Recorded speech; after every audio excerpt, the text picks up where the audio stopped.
আসসালামু আলাইকুম। আজকে আমরা রাইস কুকার রিপেয়ার করব।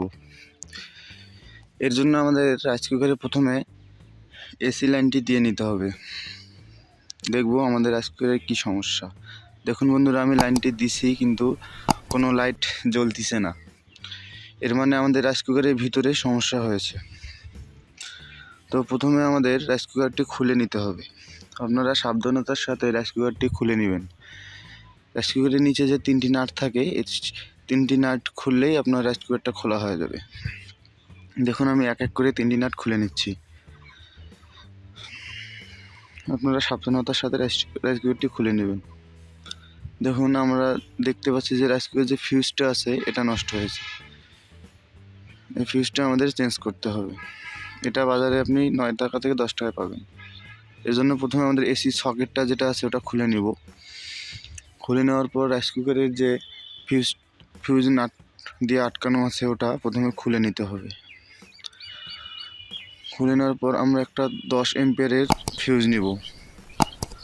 রাইস কুকারের যে এম্পিয়ারের ফিউজ থাকবে আপনারা সেটা ব্যবহার করার চেষ্টা করবেন, এবং একটা কভার নেব। এটা আমরা ফিউজের উপরে ব্যবহার করব যেন শর্ট সার্কিট না হয়। এরপর আমরা ভালোভাবে ফিউজটি নাট দিয়ে আটকাই নেব। আটকাই নেওয়ার পর আমরা এসি যে সকেটটি আছে সেটি ভালোভাবে স্ক্রুর মাধ্যমে আটকাই নেব। আপনারা সবসময় সাবধানতার সাথে কাজ করবেন। এরপর আমরা ফিউজের উপর কভারটি সুন্দরভাবে লাগাই দেব যেন কোনো বাড়তি অংশ না থাকে, এবং ফিউজের অপর প্রান্তটি আমরা কয়েলের সাথে সুন্দরভাবে সংযোগ করে দিব। আমাদের কিন্তু রাইস কুকারটি মোটামুটি ঠিক হয়ে গেছে। দেখুন বন্ধুরা, এখন আমরা এসি লাইন দিচ্ছি এবং আমাদের রাইস কুকারটি জ্বলতিছে। আপনারা প্রথমে সিরিজ লাইন ব্যবহার করবেন, এরপর ডাইরেক্ট এসি লাইন ব্যবহার করবেন। দেখুন আমি এখন